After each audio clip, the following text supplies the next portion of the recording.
The man accused of masterminding the World Trade Center bombing caught in Pakistan.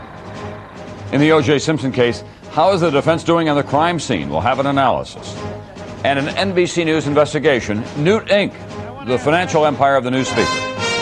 From NBC News, this is NBC Nightly News with Tom Brokaw. Good evening. It was one of the boldest terrorist attacks on the United States ever, the World Trade Center bombing in the spring of 1993. And although 11 people are on trial for that bombing, one suspect was at large for 2 years until last night. He was captured in Pakistan, and there's one report tonight that he's now cooperating big time, blaming Iraq for this terrorist campaign. Here's NBC's Pete Williams. A heavily armed convoy brought Ramzi Ahmed Youssef into downtown New York last night, ending a 2-year manhunt that began just after the World Trade Center was bombed. Youssef is 27, thought to be from Pakistan. He's charged with buying the explosives and helping to make the bomb. In federal court this morning, he pleaded innocent to the charges. A worldwide dragnet finally snared him Tuesday in Islamabad, Pakistan. Local police arrested him after they were alerted by a U.S. State Department security official. NBC News has learned that bomb parts and remote controls were found in his room. U.S. authorities say their offer of a $2 million reward, widely circulated overseas, was a big reason why an informant tipped off the State Department that Youssef was coming. Authorities also tell NBC News that Youssef flew to Pakistan last Sunday from Bangkok, where they now believe he had unsuccessfully tried to put a bomb on a U.S. airliner. The FBI says Youssef slipped out of New York in 1993, just hours after a bomb blasted the World Trade Center. Using a phony passport, he flew to Pakistan, and the manhunt soon began.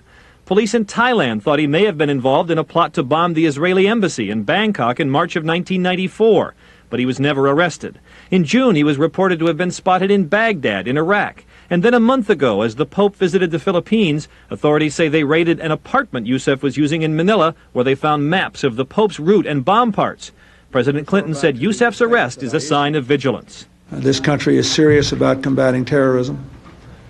We're going to put a lot of resources and effort into it. A former FBI agent in New York put it more strongly.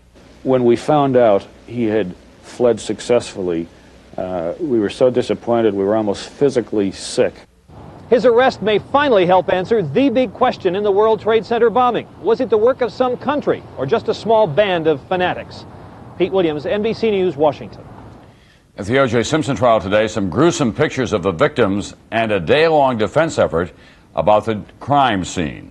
NBC's David Bloom tonight on the testimony of the first policeman on the scene. My partner across the street. As policeman Robert Risky told of finding Nicole Brown Simpson, laying in a puddle of blood on the walkway. Several jurors turned away from gruesome crime scene photos. Ronald Goldman's stepmother and sister began to cry, and at times O.J. Simpson appeared at pains to maintain his composure. Shown a diagram of the murder scene, Risky said he spotted a single bloody glove, casting doubt on a defense theory that there were 2 gloves there. One later planted at O.J. Simpson's estate.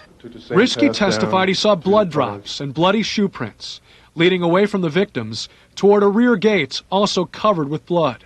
Did you step in the bloody shoe prints? No, I didn't. Or the blood drops? No. Risky said there was no evidence the condominium was ransacked. The front door open, the children sleeping upstairs, candles lit near a bathtub filled with water, a cup of ice cream near a back door. Defense attorney Johnny Cochran hinting that the melting ice cream proved the murders occurred much later than prosecutors claim. So at that time, at 12:40, this melting ice cream in the Ben & Jerry's container had not fully melted, right?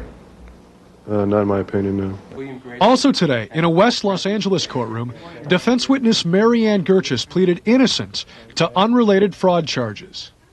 Late today, a heated debate over a defense video purporting to show police traipsing through the crime scene.